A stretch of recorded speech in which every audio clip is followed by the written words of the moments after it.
मेरे हृदय मंदिर के आराध्य, मेरे साहब, मेरे सत्य पुरुष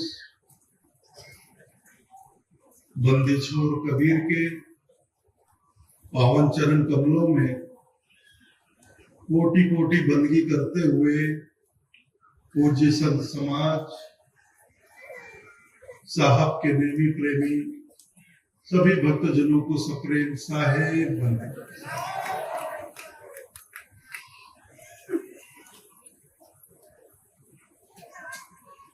महंत राजू दास जी ने हमारे साहब का बहुत सुंदर एक चेतावनी भजन सुनाया। महंत पर्वतदास जी साहेब ने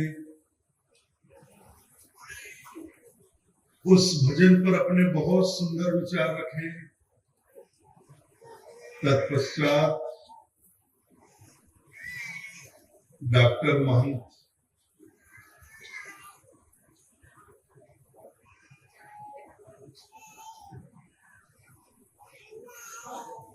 राजेंद्र प्रसाद जी साहब ने विजय की वाणी, साहब की वाणी सुनाई। बहुत आनंद आया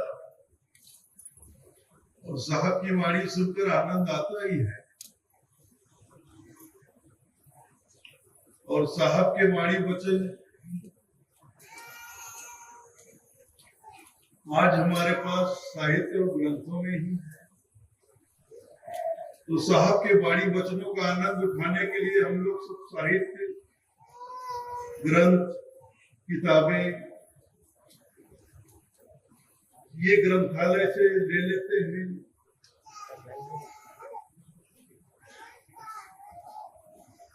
ग्रंथालय में जाकर प्राप्त कर लेते हैं, प्रचार केंद्र से प्राप्त कर लेते हैं।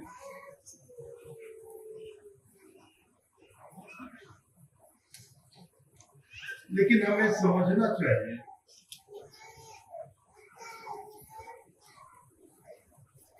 हमें समझना होगा, ये बात हमें समझना है कि जो हमारे पंथ का सब साहित्य है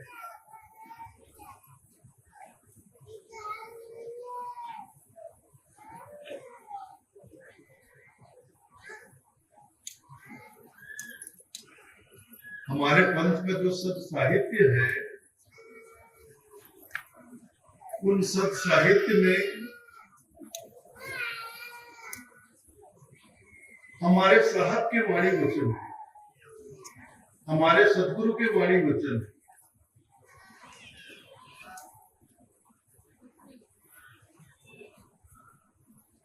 संसार में बहुत तरह के साहित्य होते हैं। बहुत तरह के उपन्यास हमें मिल जाते हैं।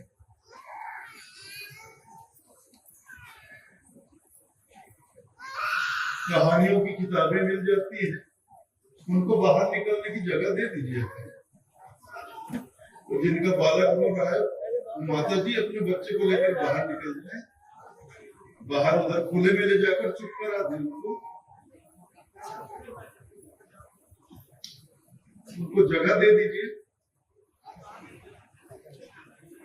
उनको निकलने के लिए रास्ता दीजिए। माता जी बच्चे को लेकर निकलिए।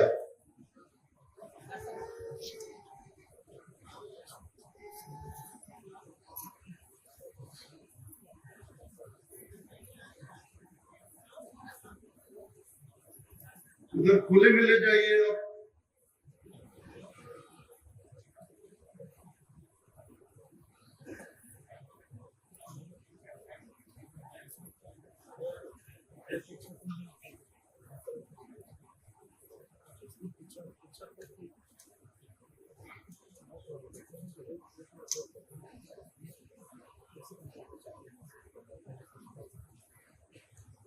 आप कल से जितने भी बच्चे वाली माताएं हैं ना, उनको पीछे बैठाइए।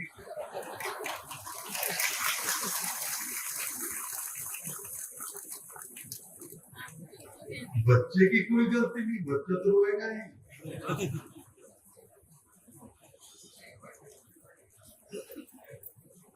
बच्चा तो रोता ही, बालक तो रोता ही है।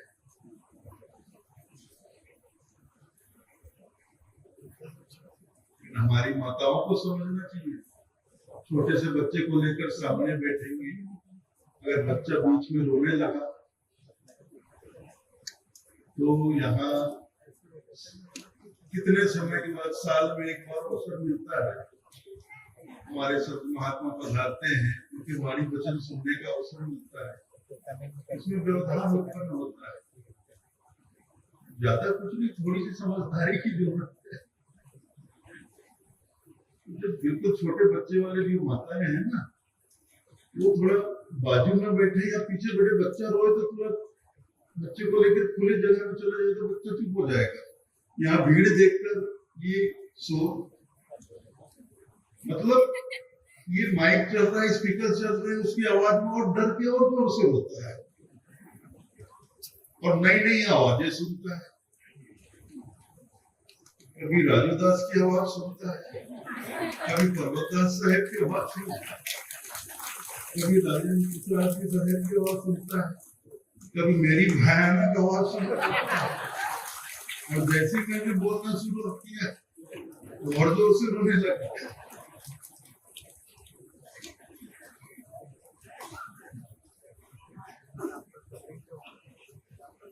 तो ये छोटी सी व्यवस्था है, इस व्यवस्था को बनाकर रखे तो अच्छा लगेगा, व्यवस्था बनी रहेगी। मैं कह रहा था साहित्य बहुत प्रकार के मिलते हैं संसार में, लेकिन जो हमारे पंथ के साहित्य है, उन साहित्य में हमारे सत्य पुरुष, हमारे परमात्मा, हमारे साहब, हमारे सदगुरु के वाणी वचन है। इसलिए हमारे पंथ के सद साहित्य, जो भी ग्रंथ साहित्य हैं, उनको साधारण न समझे। इसमें हमारे सदगुरु की वाणी है, वो भी उससे बड़ा प्रसाद और कुछ नहीं है हमारे लिए।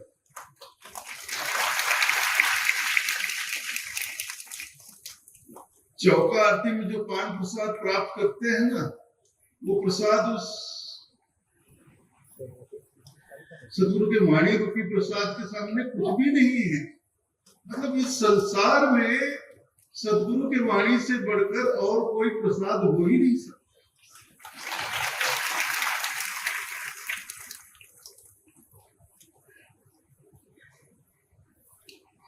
और प्रसाद बहुत कॉमन होता है, और जो सदगुरु से प्राप्त हो, जो हमारे साहब से प्राप्त हो और उनके मुखारबिंद से प्राप्त हो, तो वो तो और भी बहुत ज्यादा कॉमन हो जाता है। लेकिन हम उस प्रसाद को करते क्या है?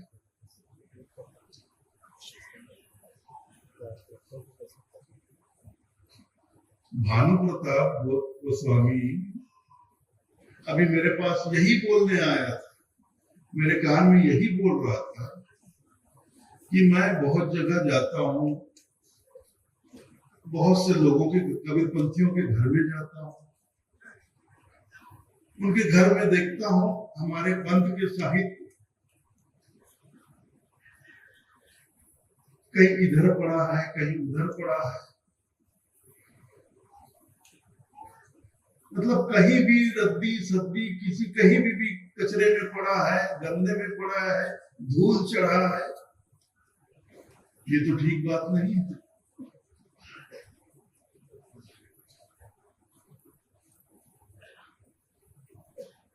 हमारे सिख भाई गुरु ग्रंथ साहब की कितनी मर्यादा रखते हैं। गुरु ग्रंथ साहब क्या है? गुरु ग्रंथ साहब, उसमें गुरु नानक देव, सदगुरु कबीर साहब के साथ साथ 10 और भी संतों की वाणियों का संग्रह है। संतों के वाणियों का संग्रह गुरु ग्रंथ साहिब में केवल नानक देव की वाणी नहीं है, कुल 12 संतों की वाणियों का संग्रह है। और जानकर आपको बड़ी खुशी होगी कि सबसे अधिक वाणी सदगुरु कबीर साहब की है।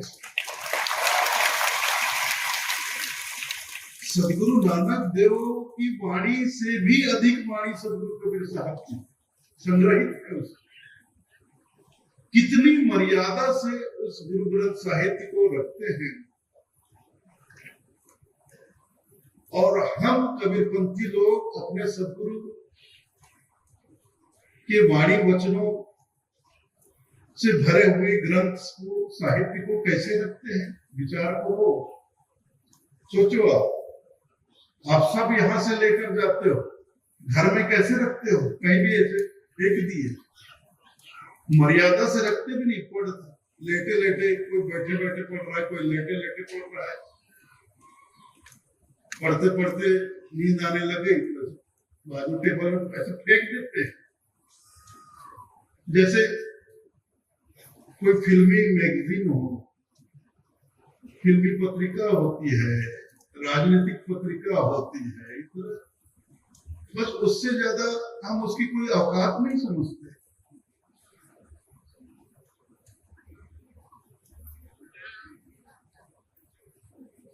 तो ऐसे कैसे काम चलेगा? मैं ज्यादा नहीं बोलूंगा,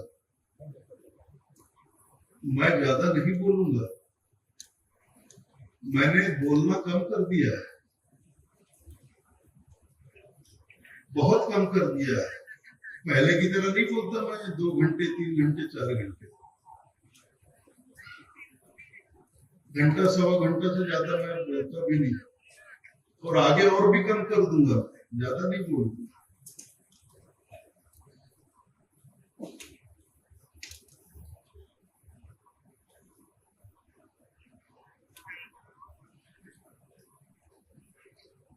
हम कबीरपंथी कितने मर्यादित हैं कि इस हरकत से उजागर होता है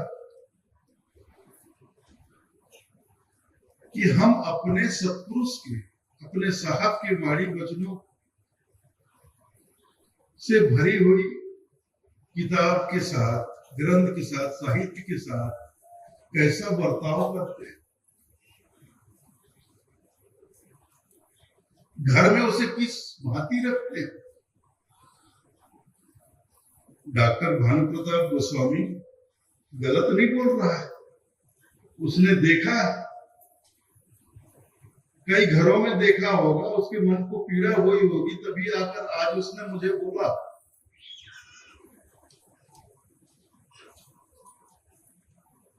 बहुत से कबीरपंथियों के घर में मैं देखता हूं, हमारे कबीरपंथ के साहित्य ऐसे ही पड़े रहते हैं, कहीं पर भी, जमीन पर, इधर उधर।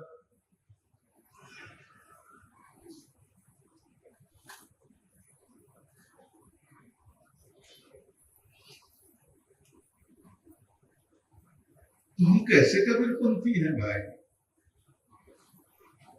और ऐसे कबीरपंथी बनकर हम सोचेंगे कि हमारा कल्याण हो जाएगा। इस तरह के कबीरपंथी होकर हम सोचेंगे कि हम भाव पार उतर जाएंगे। ऐसे कैसे भाव पार उतर जाएंगे?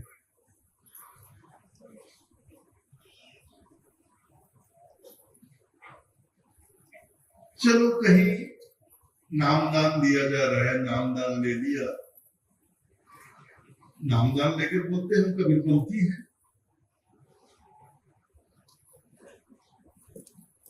अब हम पार लग जाएंगे, पार उतर जाएंगे। नामदान लेकर हम सोचते हैं अब तो हम कबीरपंथी हो गए, सदगुरु कबीर साहब के राह पंथ के पंथी बन गए, सदगुरु कबीर साहब के मार्ग पर चलने वाले बन गए।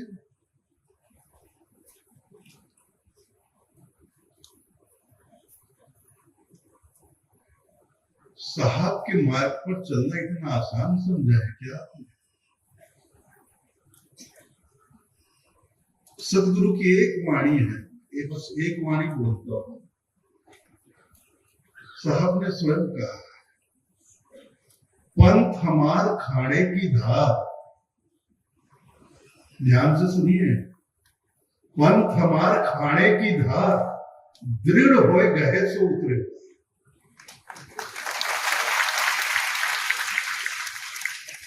हमारे साहब, हमारे सदगुरु कहते हैं कि मेरा पंथ तलवार की धार के बराबर है।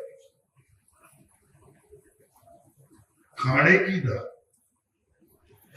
तलवार की धार है मेरा पंथ।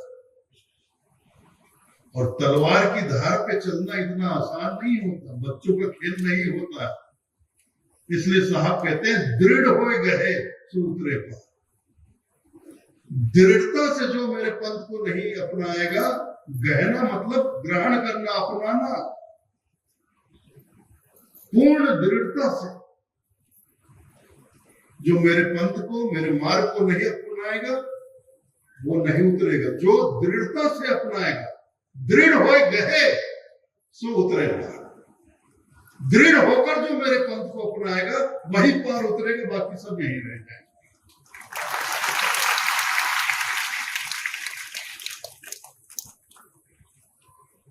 कितने लोगों में ऐसी दृढ़ता है जो अपने साहब के पंथ पर, अपने साहब के बतलाए मार्ग पर दृढ़ता से चलते हैं।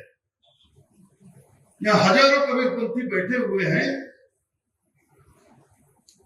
कबीरपंथी हो कि नहीं हो ये तो बात की बात है, कंठी बनाकर आप अपने आप को कबीरपंथी कहते हो, लेकिन कबीरपंथी तो वही है जो दृढ़ता से अपने साहब के, सदगुरु कबीर साहब के बतलाए मार्ग पर चल रहा हो। यहां बैठे हुए कितने लोग दृढ़ होकर अपने पंथ को, साहब के पंथ को अपनाए।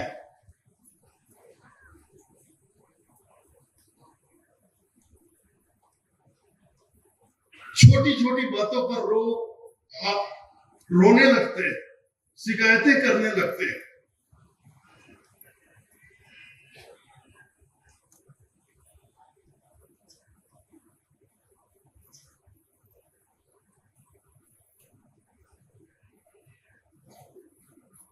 साहब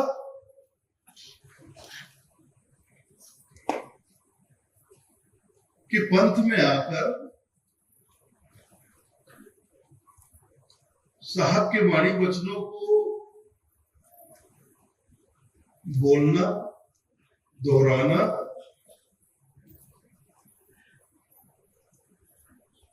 भजन करना, गाना, गुनगुनाना, ये अलग बात है।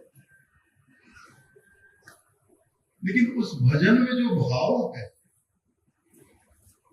भजन में भाव होता है।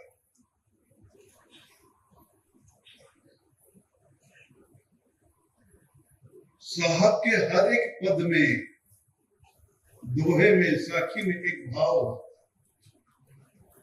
उस भाव को अपनाना पड़ता है। अब राजू दास है, संगीत में रुचि है, साहब के सैकड़ों भजन गाता है, सैकड़ों भजन गाता है। लेकिन जो भजन वो गाता है सैकड़ों, उन तमाम भजनों के भाव को अपने जीवन में अपना कर रखा हुआ है। ये मैं नहीं जानता, ये आप भी नहीं जानते, ये उसका अपना दिल जानेगा। ये उसका अपना दिल जानेगा कि मैं साहब के जितने भजन और पदों को गाता हूं, उसके अंदर जो भाव है, साहब ने जो संदेश दिया, उसको मैंने कितना अपनाया होता है। ये मैं नहीं बता सकता, आपने वो खुद इस बात पर विचार करेगा।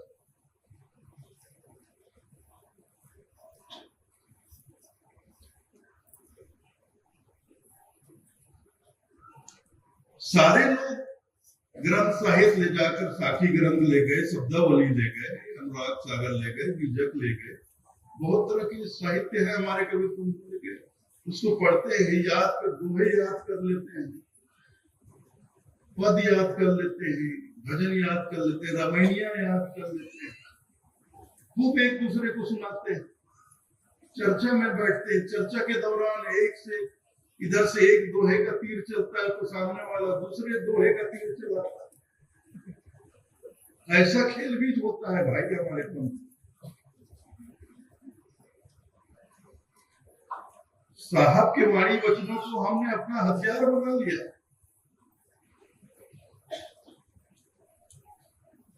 अरे उस हथियार का उपयोग खाल को मारने के लिए करिए, एक दूसरे को मारने के लिए मत करिए।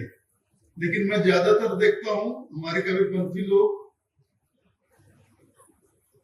जिनकी आपस में नहीं पड़ती, वो एक दूसरे पर साहब के वाणी वचनों का तीर चलाते रहते, छोड़ते रहते, तीरंदाजी होती है।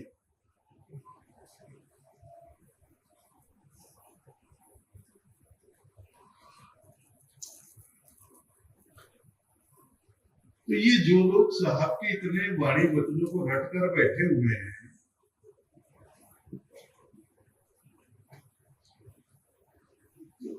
आप क्या समझते हैं काम हो गया इनका? काम बन गया?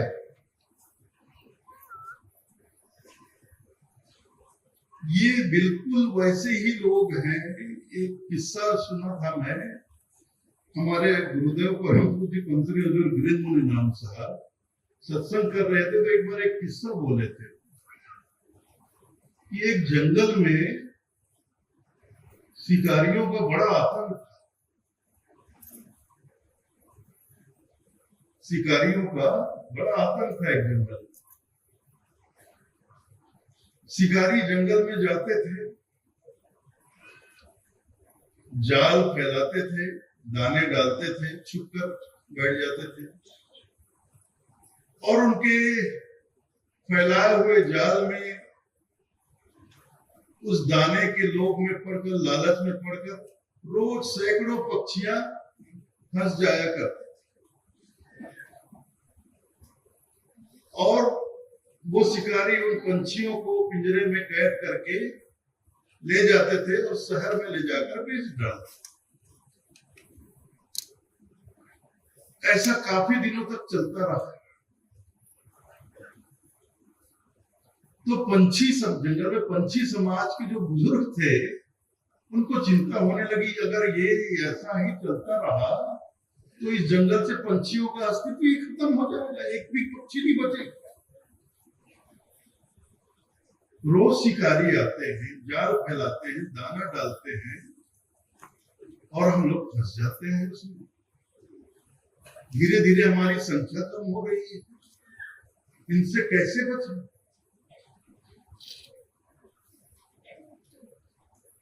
तो मीटिंग बुलाई गई, सभा बुलाई गई, तो पूरे जंगल के पंछियों की एक बैठक हुई। बैठक में इस समस्या को रखा गया कि कुछ समय से हमारे जंगल में शिकारियों का बड़ा आतंक हो चला है। रोज हमारी बिरादरी के सैकड़ों पक्षियों को पकड़कर वो ले जाते हैं, पता नहीं कहां ले जाकर क्या करते हैं। ऐसे तो धीरे धीरे हम समाप्त हो जाएंगे, हमारा वजूद खत्म हो जाएगा। तो क्या करें, कैसे इनसे बचे?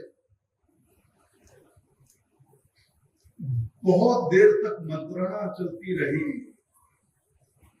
विचारों का आदान प्रदान होता रहा, लेकिन कोई हल नहीं निकला कि शिकारियों से हम कैसे बचें।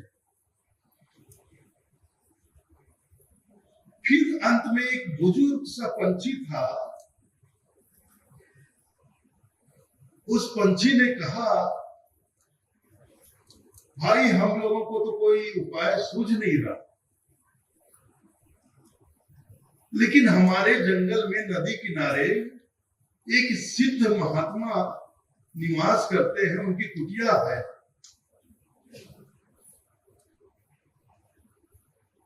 तो क्यों ना हम उस सिद्ध महात्मा की शरण में जाएं और उनसे अपनी समस्या का समाधान प्राप्त करें। तो पूरे पंछी समाज को ये बात जम गई, जच गई।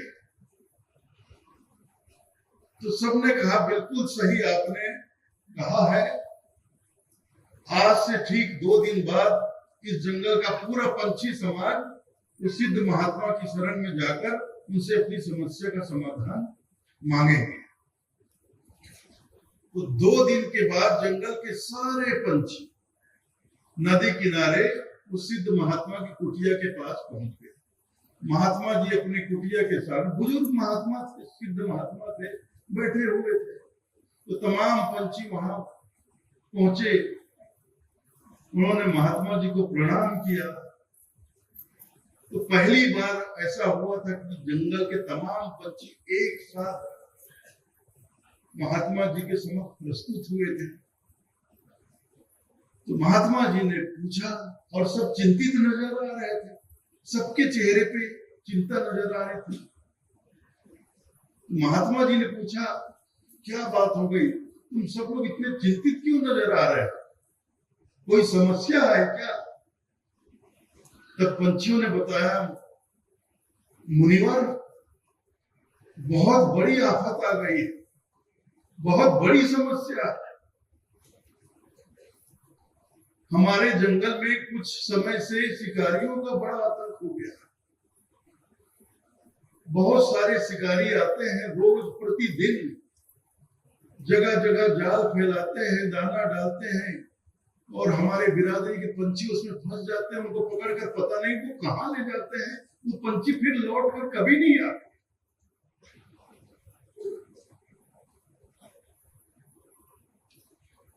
तो मुनिवर, हमें इस समस्या का समाधान दे, हमें कोई ऐसा उपाय बताए कि हम उन शिकारियों से बच जाएं।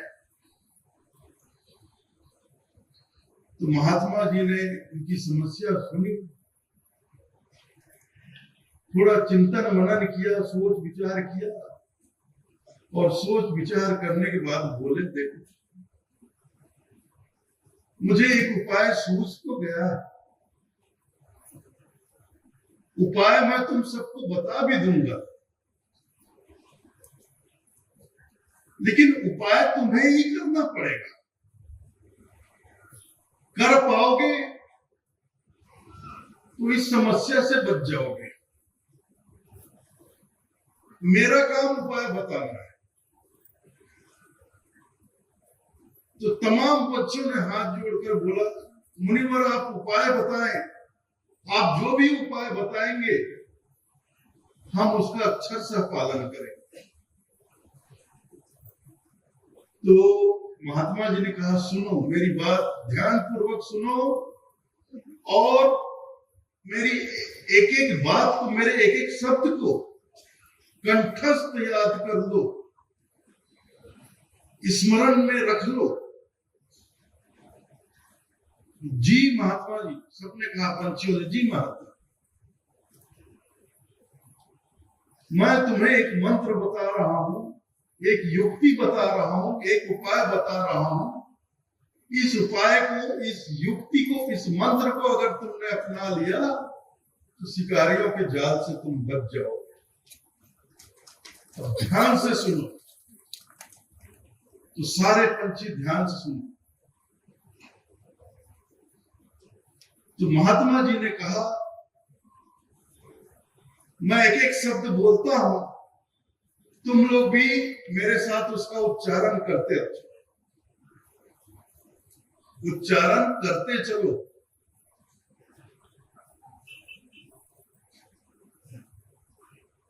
तो महात्मा जी ने कहा, शिकारी जंगल में आता है। तो तमाम पंछी बोले, शिकारी जंगल में आता है, जाल फैलाता है। सभी पक्षी बोल रहे हैं, जाल फैलाता है, दाने डालता है। फिर तमाम पंछियों ने कहा, दाने डालता है। हमें उस दाने के लोभ में नहीं पड़ना, हमें उस दाने के लोभ में नहीं पड़ना है। हमें भूल कर भी उस जाल के ऊपर नहीं बैठना। तमाम पंछियों ने दोहराया, हमें भूल कर भी उस जाल के ऊपर नहीं बैठना।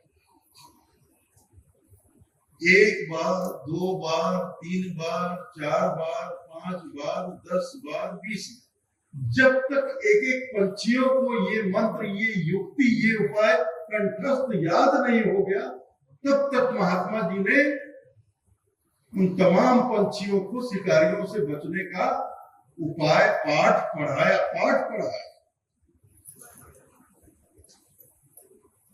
जब तमाम पंछी पाठ पढ़ लिए, सीख लिए, उनको कंठस्थ हो गया, तब महात्मा जी ने कहा कि मेरा पाठ पूरा हुआ, अब जाओ और निर्भय होकर, निर्भीक होकर जंगल में विचरण करो।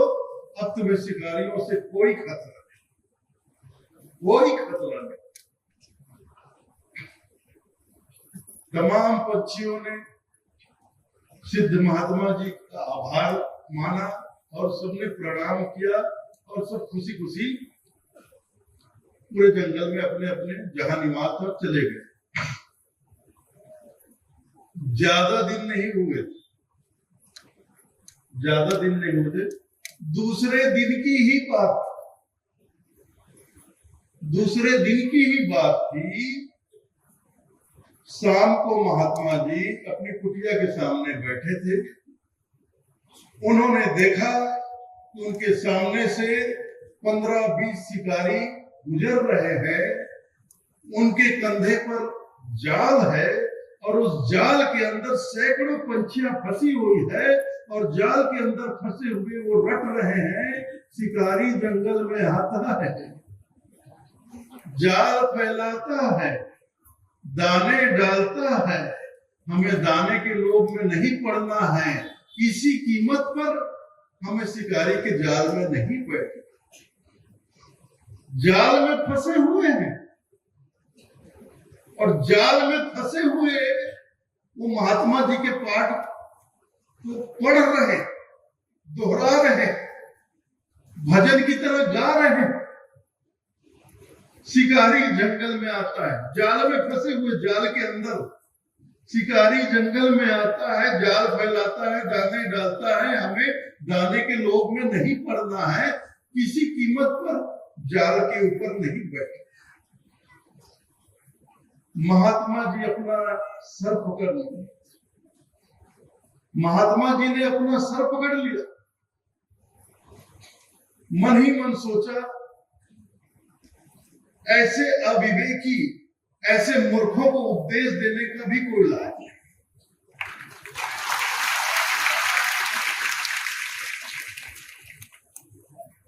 तो क्या आज हम कबीरपंथियों की हालत देखकर हमारे साहब भी अपना सर पकड़ कर बैठे होंगे? नहीं बैठे होंगे क्या? नहीं बैठे होंगे।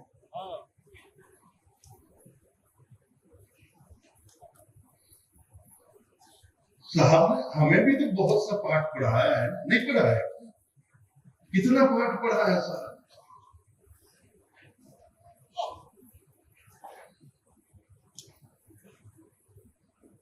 माया महा ठगनी हम जानी, त्रिगुण फांस लिए कर डोले बोले मधुरी वाणी। माया महा ठगनी है। ये पाठ साहब ने हमें पढ़ाया। ये साहब की वाणी, हमारे सदगुरु की वाणी है ना। माया महा ठगनी हम जानी।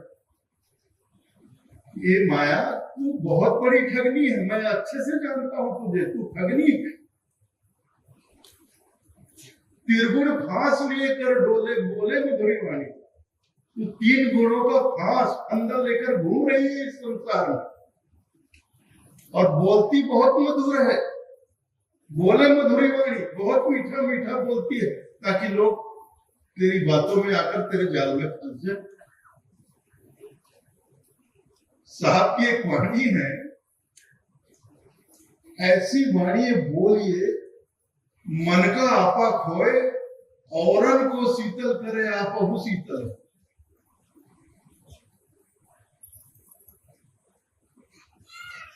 ऐसी वाणी मतलब मीठा बोलिए। लेकिन मैं आपको बताऊं, इस संसार में सबसे मीठा ठग बोलता है। जो ठग होता है उससे मीठा और कोई दूसरा बोलता ही नहीं।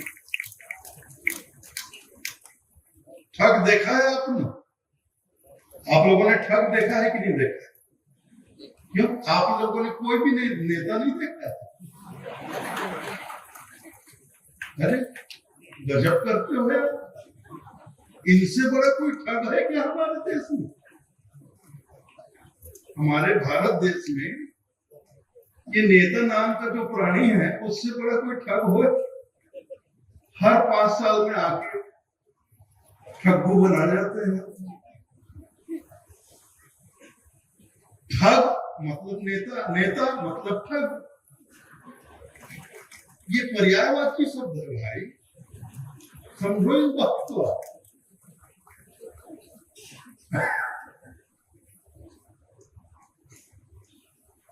तो साहब की वाणी है, माया महा ठगनी हम जानी, 3 गुणों का फंदा लेकर घूमती, त्रिगुण फांस लिए कर डोले, बोले मधुरी वाणी। इसलिए मधुर वाणी बोलती है ताकि ये जीव उसके जाल में फंस जाए। वही हालत है पंछियों जैसी। तमाम लोग, हम लोग सब माया के जाल में फंसे। और माया का कोई एक रूप नहीं होता, माया के बहुत सारे रूप। साहब ने बहुत से माया के रूपों का वर्णन किया। संतो भाई माया तजी न जाए, काम तजे तो क्रोध न छूटे, क्रोध तजे तो लोभा, लोभ तजे तो आशा मांडे, मान बड़ाई शोभा। काम, क्रोध, मद, लोभ, मोह, ईर्ष्या, राग, द्वेष, छल, कपट, चतुराई, कितने तरह की माया है। तो किसी न किसी माया में तो हर आदमी फंसा हो। कोई काम में फंसा हुआ है, कोई क्रोध में, क्रोध की अग्नि में जल रहा है, कोई लोभ की अग्नि में जल रहा है। हर आदमी माया के किसी न किसी फंदे में फंसा ही होगा।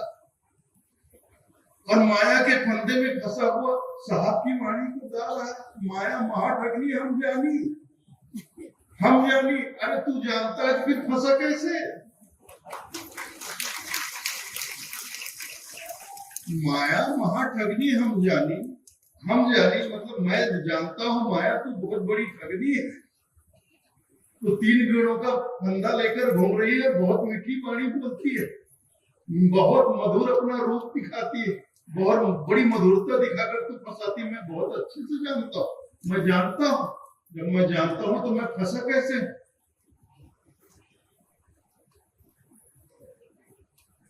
तो माया के जाल में हम तमाम कबीरपंथी फंसे हुए हैं और गा रहे हैं माया महा ठगनी हम जाने। तो हमारे साहब सिर पकड़ कर नहीं बैठे होंगे। मैंने इनको इतना पढ़ाया, इतना पढ़ाया, इतना पढ़ाया, इतना सिखाया, इतना ज्ञान दिया,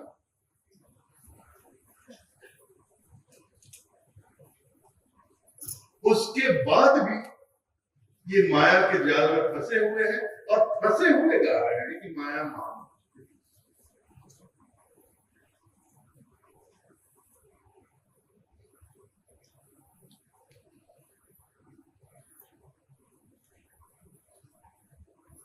और देखिए उस जाल के अंदर फंसे हुए हम तमाम कबीरपंथी एक दूसरे को साहब की ही बाणी बचनों में तीर चला रहे हैं। ऐसे ऐसे हमारे पंथ में शास्त्रार्थ करने वाले लोग भी हैं भाई, आध्यात्मिक ज्ञान चर्चा करने वाले लोग भी हैं भाई, फंसे हुए हैं जाल के अंदर, माया के जाल के अंदर। और तमाम शास्त्रार्थ करने वाले तो जाल के अंदर फंसे हुए एक दूसरे से शास्त्रार्थ कर रहे हैं, साहब के वाणी बचनों का तीर एक दूसरे पे चला रहे हैं। इससे गजब माया क्या हो, इससे बड़ी विडंबना क्या हो सकती?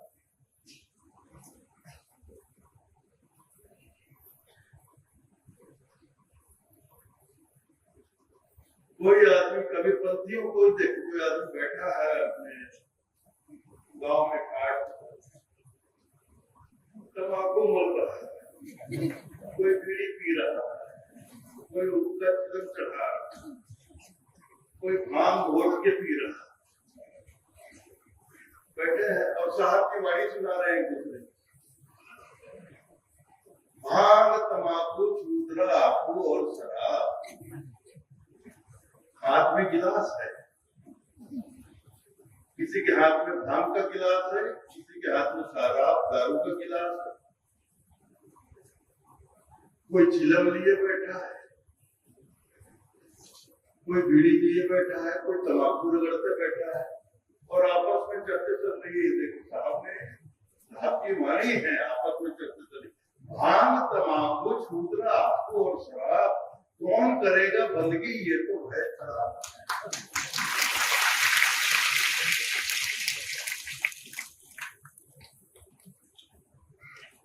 भांग तंबाकू छूतरा आपको भाई कबीर पंथ में नशा करना बिल्कुल वर्जित है।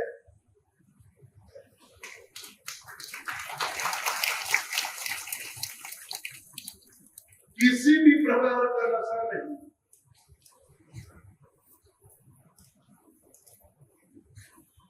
चाहे वो तंबाकू हो, बीड़ी हो, सिगरेट हो, भांग हो, शराब हो। अब आजकल तो बहुत सारे नशीले पदार्थ आ गए और ये तो जो हम भांग शराब पीते शरीर में नशा चढ़ता है। इसके अलावा भी ऐसा नशा है जो हमारे अहंकार पर चढ़ता है, हमारी आत्मा पर चढ़ता है। हमारी आत्मा भी नशे में डूब जाती, जैसे काम का नशा हो, क्रोध का नशा हो, लोभ का नशा हो, ये भी तो नशा करते हैं। लोभ भयंकर नशा है भाई, किसी चीज का लोभ हो जाए आदमी अपनी सुख पिछड़ा देता है। काम का नशा हो जाए आदमी अपनी सारी नैतिकता भूल जाता है, कुछ भी होश नहीं रहता, सारी मर्यादाएं भूल जाता है। तो नशे में यही तो होता है, नशे में आदमी अपनी सुध बुद्ध गंवा बैठता है। क्या करना है क्या नहीं करना है इस बात का उसे होश ही नहीं रहता, क्या उचित है क्या अनुचित है। तो नशा हमारा नैतिक पतन करता है, इसलिए साहब ने नशे से दूर रहने को कहा। लेकिन ये सब नशा करते हुए हम तो बोलते हैं। और तूने सुनाया, मैं सुनाता हूं तेरे को। दूसरे तरफ जो फंसे हुए हैं तो जाल के अंदर से एक दूसरे पे तीर चला रहे हैं।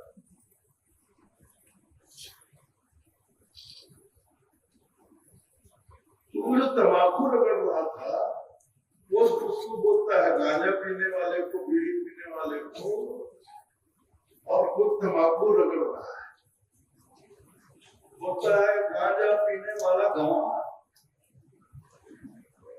सुन साहब की वाणी है, हमारे सुकून की वाणी। गांजा पीने वाला गंवार, बीड़ी पीने वाला चोर। हाँ हाँ, फिर दूसरा बोलता आगे बोल आगे बोल आगे। अब उसको अगला लाइन याद नहीं था, एक ही लाइन बोला, गांजा पीने वाला गंवार, बीड़ी पीने वाला चोर। दूसरी लाइन में साहब ने क्या कहा, तंबाकू खाने वाला गधा भूखे चारों।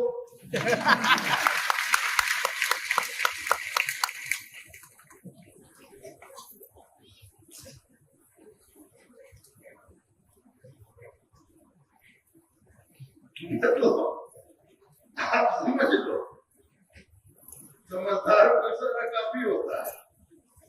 मतलब हम सब वही हाल है भैया, हम सब फंसे हुए हैं, हमारे साथ से पकड़ कर बैठे हैं। और आज से नहीं 600 बरस से 120 बरस साहब इस धरातल पर रहे, धराधाम पर रहे, और हम मानव समाज को 120 बरस उन्होंने काट पड़ा। हमने अपनी जितनी समस्याएं साहब के समक्ष रखी कि साहब हमारे जीवन में, हमारे मानव समाज में ऐसी ऐसी समस्याएं हैं हम लोग इन समस्याओं से बहुत पीड़ित हैं, ग्रसित हैं। कृपया हमें इन समस्याओं का समाधान दो, इन समस्याओं को दूर करने का कोई उपाय बताओ, युक्ति बताओ, कोई मंत्र बताओ। और हमारे अनुनय विनय, हमारे निवेदन पर हमारे साहब ने मानव समाज को तमाम समाधान, कई तरह के मंत्र, उपाय, युक्तियां सुझाई। अब वो सब हमारे पास है। कहाँ है? वे ग्रंथ साहित्य में है, ग्रंथ साहित्य में है, इसको हम पढ़ते रहते हैं, तो सुनते हैं। जैसे अभी सभा लगी है, इस सभा के भजन कीर्तन तो साहब की वाणी गाए जाते हैं, तो आप सुनते हो। हमारे संत महात्मा जब सत्संग करते हैं तो बीच बीच में साहब की वाणी बोलते, आप सुनते हो। तो हर साहब की वाणी में एक संदेश, एक भाव होता है, एक संदेश छुपा होता है। हमारे जीवन में जितने भी दुख हैं, जितनी समस्याएं हैं, उन तमाम दुखों को, समस्याओं को दूर करने की तमाम युक्तियां सतगुरु कबीर साहब के हमारे वचनों में, जो उन्होंने बड़ी कृपा करके हमें प्रदान की। पर्वतदास साहब ने कहा ना, साहब ने बहुत बड़ी कृपा करके हमें ये सारे मंत्र प्रदान किए, वरना हम लोग इस योग्य नहीं है, वास्तव में नहीं। आज जो मैं पंथ की दशा देखता हूं ना, बहुत दुख होता है। मुझे खुद पर भी कभी कभी दुख होता है।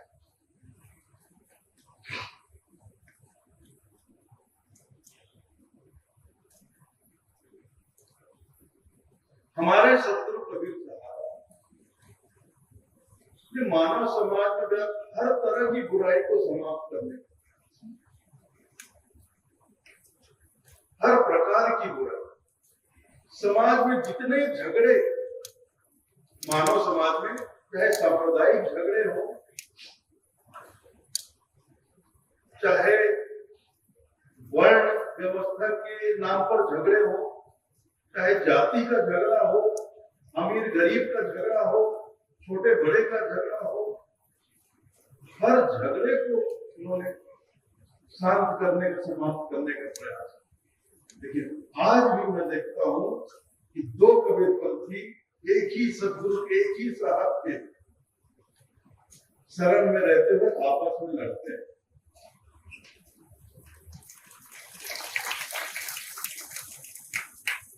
तो जब दो कबीरपंथी आपस में लड़ते हैं तो साहब के हृदय को कितनी पीड़ा होती होगी। एक साधारण सी बात मैं बोलता हूं, किसी व्यक्ति के दो बेटे, उसके बेटे, दो सगे भाई आपस में लड़ेंगे तो उस पिता के हृदय को कितना दुख हो, या उसकी माता को, माता पिता को, उनके अपने बच्चे, उनके अपने बच्चे आपस में लड़े तो माता पिता के हृदय को कितना दुख, कितना दुख होता है। होता है कि नहीं होता? बिल्कुल होता है साहब। तो वो भी तो हमारे परम पिता है ना, वो तो हमारे परम पिता है, हम सब उनकी संतान हैं। और हम जब आपस में लड़ते होंगे तो उनको कितनी पीड़ा होती होगी।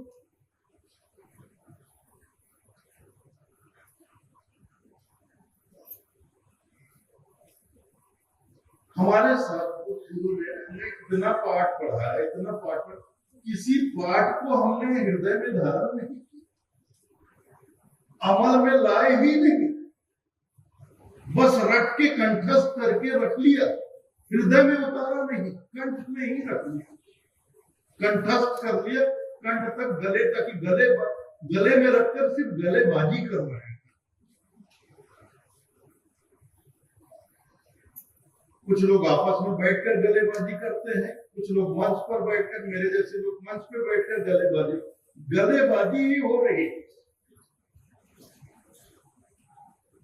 सत्पुरुष के जो वाणी वचन है, उनके सदुपदेश है, गले से नीचे कभी उतरा ही नहीं है, हृदय तक पहुंचा ही नहीं।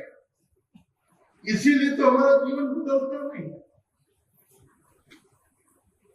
नहीं तो ऐसा हो नहीं सकता कि कोई कबीर पंथ में आ जाए, कबीर साहब को हृदय से दृढ़ता से अपना ले और उसके जीवन में परिवर्तन ना आए, ऐसा हो नहीं सकता।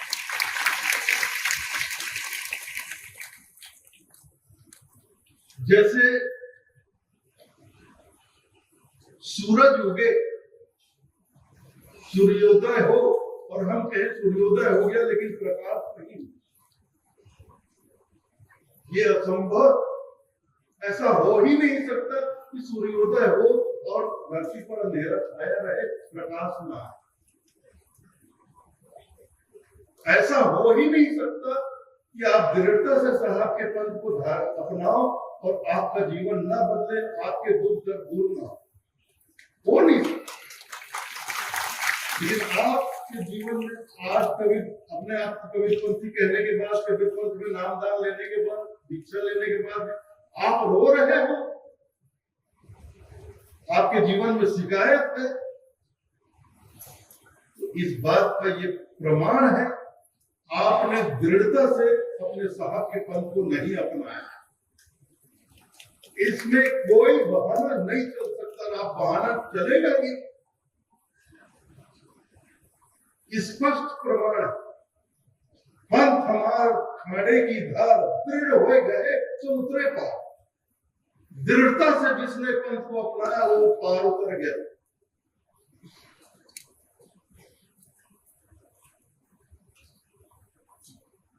इस माया नगरी से, इस काल की नगरी से वो पार उतर गया, सतलोक पहुंच गया, अपने लोग पहुंच गया, निष्ठोर पहुंच गया।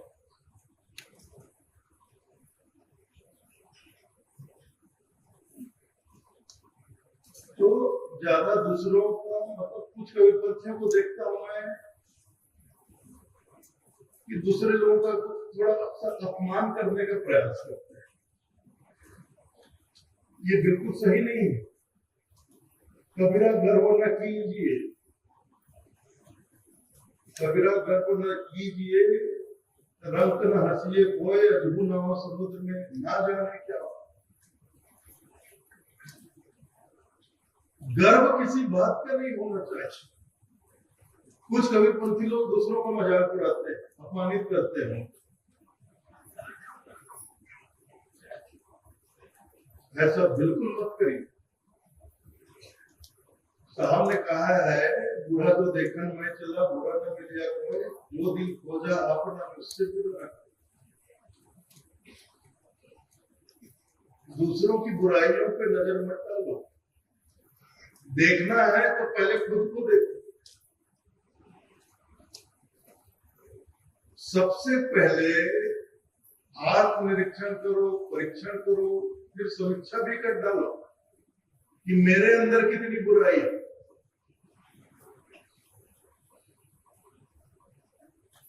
उसके बाद दूसरे के ऊपर उंगली उठाना कि वो आदमी ऐसा है, वो आदमी वैसा है, वो ऐसा करता है, वो ऐसा करता है। ये सब करने से पहले अपने अंदर झांक लो, मेरे अंदर क्या है। झांकोगे तो पता चलेगा, हो सकता है उससे कहीं ज्यादा बुराई तुम्हारे अंदर हो, हमारे अंदर हो।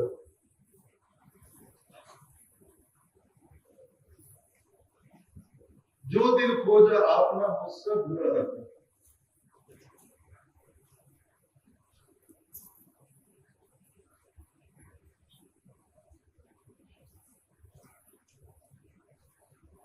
कबीर पंथ, देखिए कबीरपंथी हो जाना, कंठी धारण कर लेना, लॉकेट साहब का फोटो लॉकेट पहन लेना, कंठी निकाल के मोटी कंठी लटकाकर चोवा चंदन लगाकर, हम तो कबीरपंथी हैं भाई, हम कबीरपंथी हैं, हम शुद्ध शाकाहारी,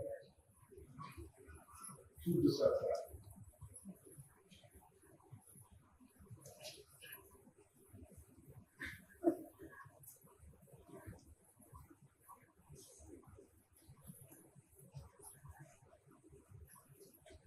बोलने में क्या है, कोई भी बोल देता है। लेकिन मैं आज देखता हूँ अच्छे अच्छे पुराने कबीरपंथियों के बच्चे आज खा रहे हैं, पी रहे हैं।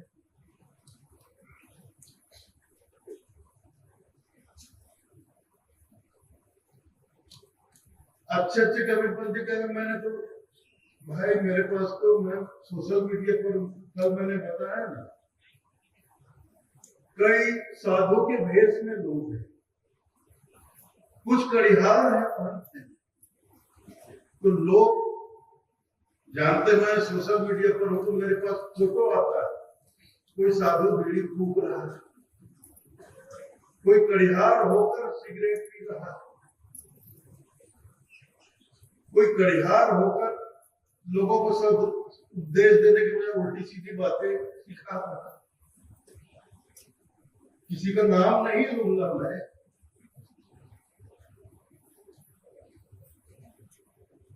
क्यों किसी का नाम है? इसलिए नाम नहीं लेना क्योंकि अपने अपने हवा में सभी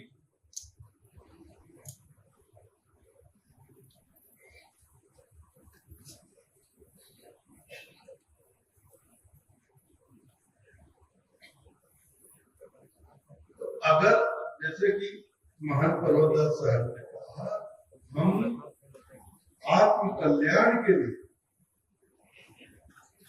साहब की शरण में आए, साहब की शरण में आए, कबीर पंथ में आए।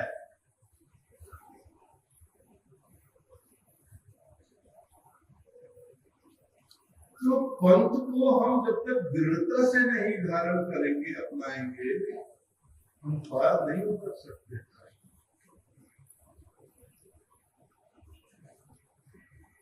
दृढ़ता होनी चाहिए।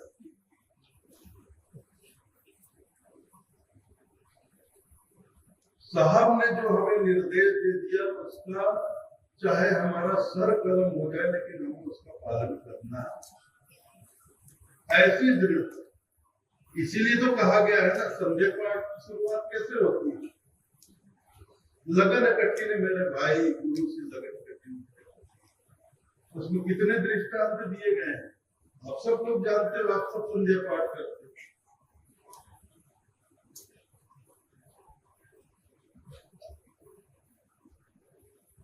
लगन, दृढ़ता से लगन लगानी पड़ेगी सद्गुरु के चरणों के ऊपर, दृढ़ता से अपनाना पड़ेगा। लेकिन ये कठिन है। अब उसमें दृष्टांत बहुत सारे दिए। दो दल आन बुरे जब सम्मुख सूरा लेत लड़ाई, क्यों तू कोई गिरे धरनी पर खेत छाड़ नहीं जाई, गुरु से लगन पे चलते।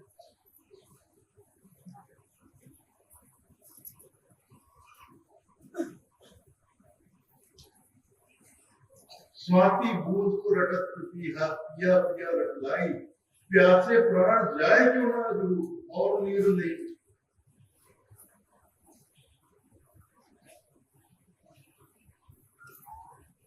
मतलब इतना दृढ़ होना चाहिए, इतना दृढ़ हमें होना चाहिए, इतनी दृढ़ता से हमें अपने सद्गुरु के पद को अपनाना चाहिए और उस पर चलना चाहिए कि अगर साहब के पद, अपने सद्गुरु के पद पर चलते हुए अगर हमें अपने प्राण भी खोने पड़े, इसकी चिंता हमें नहीं होनी चाहिए।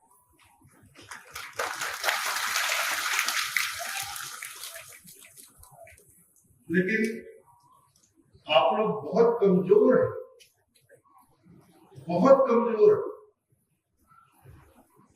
छोटी छोटी शिकायतों पे आप लोग रोते हैं, गिड़गिड़ाते हैं, कबीरपंथी लोग।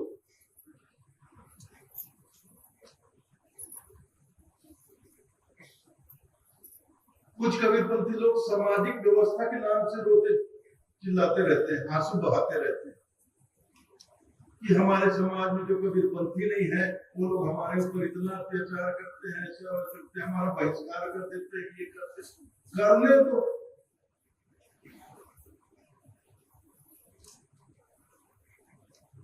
यही तो दृढ़ता।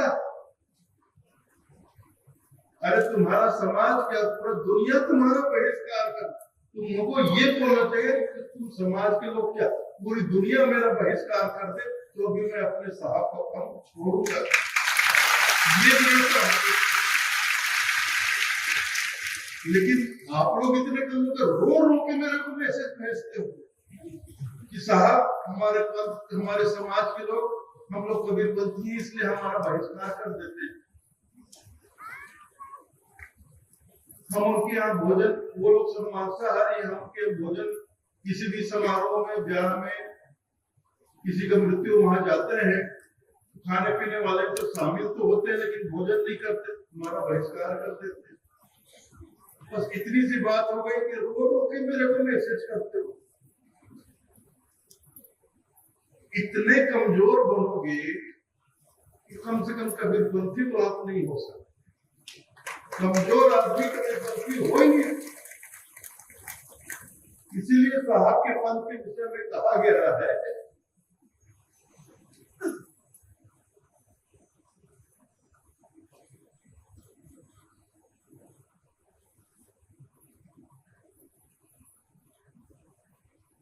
क्या कहा गया है?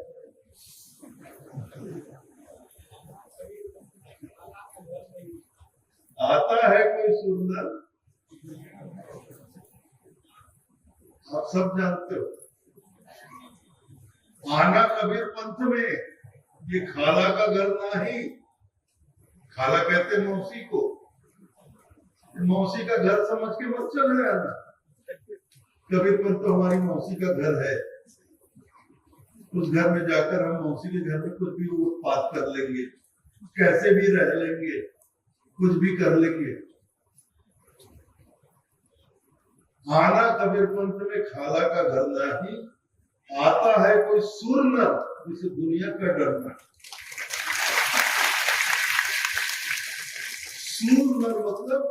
सुर मतलब वीर, बहादुर।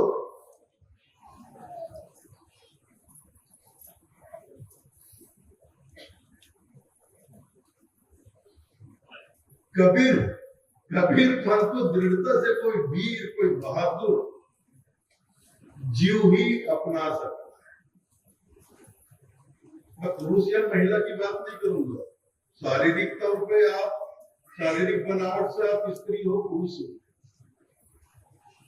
इस शरीर का तो, शरीर तो मिट्टी का है और यही जन्मा है, यही खप जाएगा, शरीर पार नहीं उतरेगा। इस शरीर के भीतर जो जीव बैठ रहा है उसको पार उतरना है। तो जो जीव है वो ना पुरुष है ना स्त्री है, उस जीव को पार उतरना है। तो उस जीव जो हमारे जीव बैठे उसको दृढ़ता से साहब के पल को अपनाना होगा और पूरी निर्भीकता के साथ, पूरी वीरता के साथ, तब वो पार उतरेगा इस भवसागर से निकलकर अपने लोग को करे।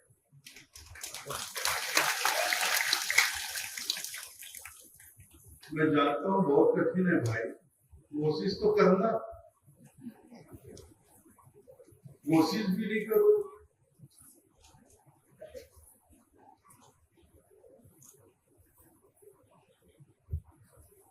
कोशिश भी नहीं करो ये तो गलत है।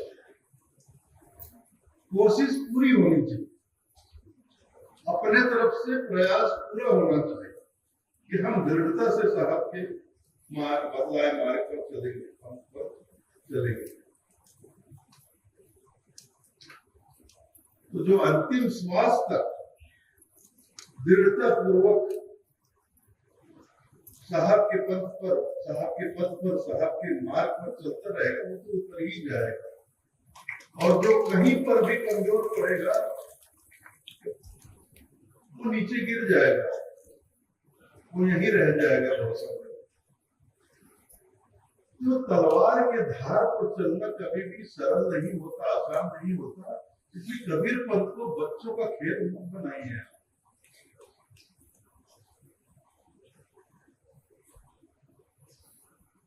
ये कबीर पंथ तो आप लोगों ने बच्चों का खेल, कुछ लोगों ने जब से सोशल मीडिया पर आया हूं मैं देखता हूं कि कविपतियों ने इसको बच्चों का खेल बना लिया। चल दोहा दोहा खेलते हैं, चल साखी साखी खेलते हैं।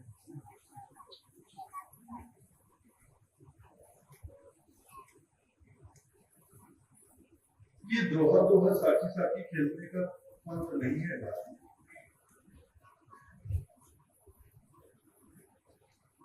कबीरपन तलवार की धार है, उसमें बहुत दृढ़ता से, बहुत बहादुरी से हमें चलना है और पार उतरना है। तो प्रयास करिए, प्रयास पूरा होना चाहिए। जो प्रयास करेगा दृढ़ता से वो उतरेगा, बाकी रह जाएंगे। कोई जिम्मेदारी नहीं ले सकता। इस साहब किस पर, तो इसीलिए मैंने कहा मैं एक ही वाणी बोलूंगा, इसीलिए मैंने कहा मैं एक ही वाणी बोलूंगा। पंथ हमारे खाड़े की धार, दृढ़ हो गए सो उतरे। आप जानिए, आपका विश्वास जानिए और आपकी दृढ़ता, आपकी वीरता यही काम आएगी आगे। बाकी सदगुरु की वाणी बचत तो यहाँ हर तरह से आपको सुनने को मिलता रहेगा, आगे भी मिलता रहेगा, ये कभी रुकेगा नहीं। अब देखिए 100 बरस, 115, 117 बरस पहले प्रातः स्मरणीय परम पूज्य श्री हजूर नाम साहब यहाँ पधारे। वे चले गए, उनके पश्चात दयाराम साहब पधारे, उनके पश्चात श्री नाम साहब,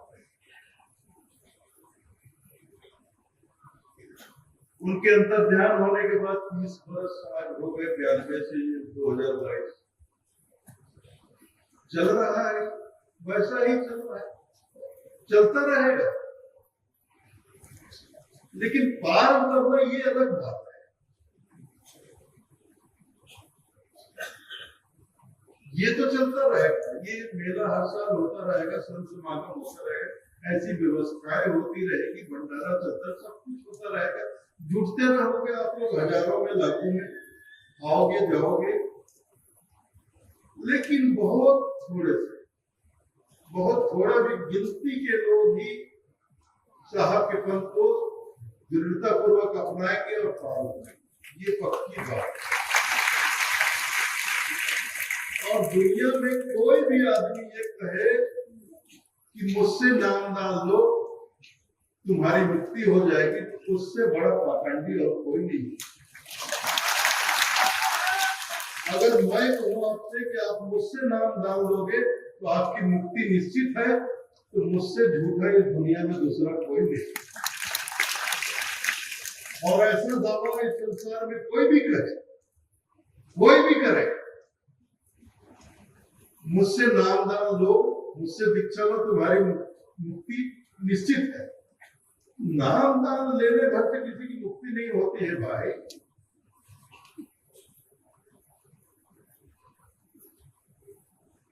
पंथ को बहुत दृढ़ता से अपनाना, ग्रहण करना पड़ता है, उसमें चलना पड़ता है तलवार की धार की तरह। चलोगे तब पार उतरोगे, नाम दान लेने से कोई पार नहीं उतरता। ये सब झूठे लोग हैं, भरमाने वाले लोग हैं। अगर मैं ऐसा बोलूं, किसी दिन भी बोलूं, उस दिन से मेरा, आप लोग मेरा बहिष्कार कर देना। ये झूठ बोल रहा है, संकोच मत करना, सीधे बोले ये आदमी झूठ बोल रहा है। किसी नाम दान लेने से कोई किसी की मुक्ति कैसे हो? ठीक है, नाम दान में आपको नाम मिल गया, तो नाम मिल जाने से आपकी मुक्ति हो जाएगी। जैसे कोई आप अस्वस्थ होते हो, बीमार होते हो, और यहाँ बहुत से डॉक्टर है, डॉक्टर मैं दवा दूंगा, मेरी दवा से तुम निश्चित स्वस्थ हो जाओगे। तो उस डॉक्टर से सिर्फ दवा ले लोगे, तो दवा भर लेने से आप स्वस्थ हो जाओगे क्या? बहुत से ऐसे डॉक्टर होते हैं जो अपना प्रचार करते हैं कि मुझसे दवा लोगे तो आप निश्चित स्वस्थ हो जाओगे। तो उसकी बातों में आकर आप जाकर उससे दवा ले लेते हो।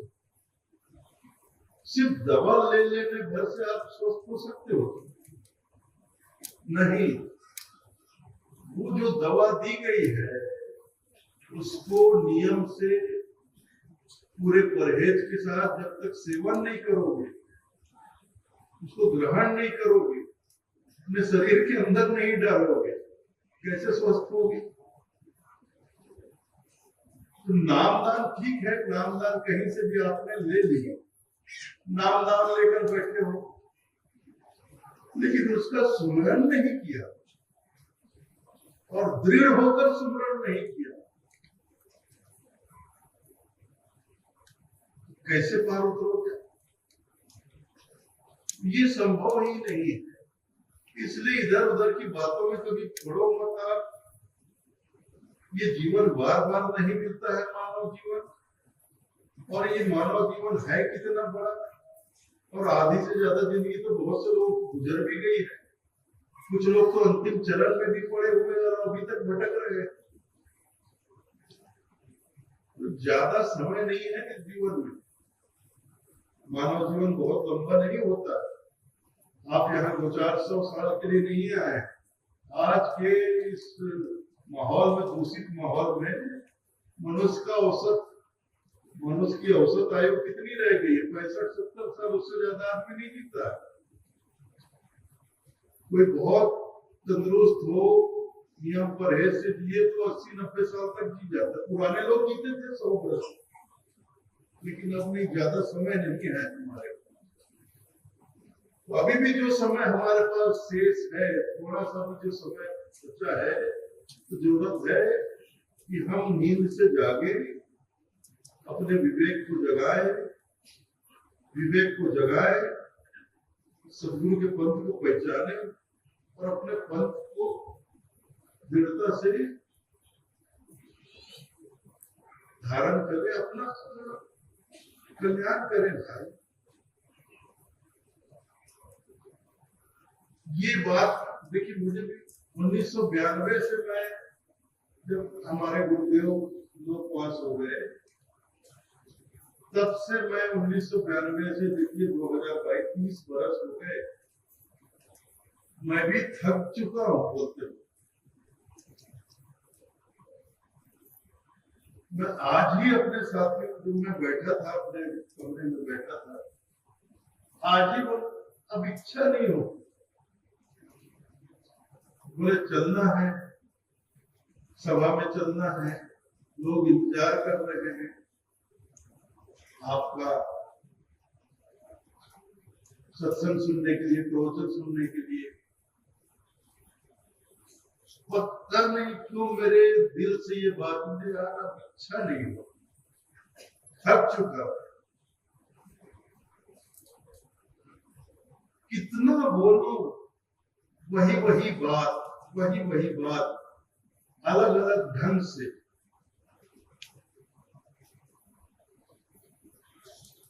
अलग अलग तरीके से। 30 साल तो हो गए, कितने बार बोलो वही बात, घुमा फिरा के वही अलग अलग तरीके से वही बात। मैंने सच पूछो तो 30 साल में मैंने परिवर्तन केवल कबीर धर्मनगर दामाखेड़ा में देखा कि ये आश्रम 30 वर्ष पहले जैसा था उससे बहुत अच्छा बन गया।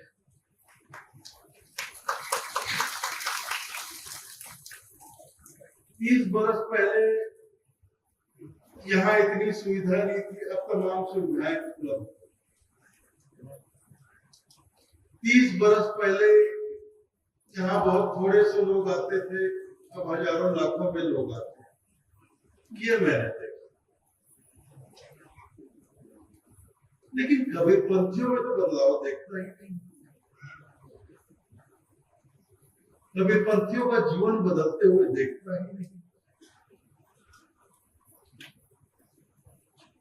कबीरपंथियों का जीवन जैसा पहले था वैसा आज भी। 30 बरस पहले पुराने लोग थे, वो भी वही बातें, वही शिकायतें, वही रोना धोना। आज 30 बरस के बाद भी आज के लोगों को देखता हूं, वही शिकायतें, वही रोना।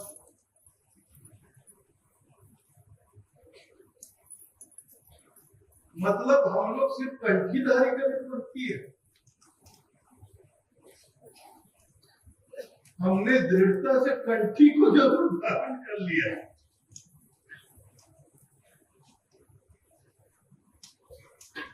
लेकिन अपने सदगुरु के पंथ को धारण नहीं। सिर्फ कंठी धारण करने से कुछ नहीं होता, कंठी के साथ साथ साहब के पंथ को भी दृढ़ता से धारण करना, ग्रहण करना पड़ेगा। और मेरा मकसद इस आश्रम का विकास करना, आश्रम को बढ़ाना, आश्रम को बड़ा करना, ये कभी नहीं रहा। कम से कम पहली प्राथमिकता तो कभी नहीं रही। कम से कम पहली प्राथमिकता कभी नहीं रही। मेरा मकसद है कबीर पंथियों में बदलाव। कबीर पंथी केवल कंठीधारी कबीर पंथी ना बने, दृढ़ कबीर पंथी बने, सच्चे कबीर पंथी, पूरी ईमानदारी से और पूरी दृढ़ता से अपने साहब के पंथ को ग्रहण करें। ये मेरी पहली प्राथमिकता है, ये मैं चाहता हूं।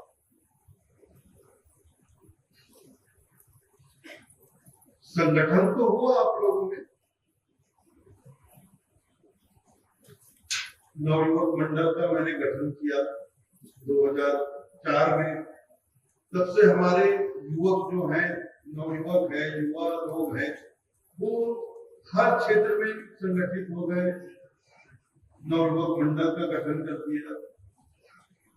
मैंने अपनी माताओं बहनों से निवेदन किया कि आप लोग भी आमीन माता हमारी माता है, उनके नाम से आमीन माता महिला मंडल का हर क्षेत्र में गठन करिए। आप लोग भी पंथ की सेवा में अपना योगदान, आप लोगों ने भी, हमारी माताओं बहनों ने भी खूब बढ़ चढ़कर महिला मंडल का गठन किया और सेवा में,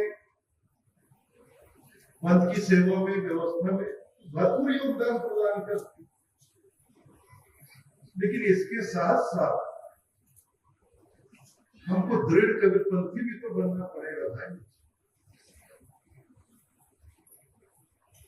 तो बस इससे ज्यादा मैं कुछ और नहीं बोलूंगा।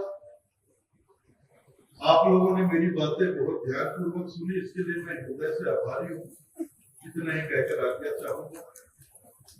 कल पुनः इसी समय पर रात्रिकालीन सभा में फिर थोड़ी सी कुछ बातें करूंगा। तब तक के लिए आज्ञा चाहता हूँ। साहेब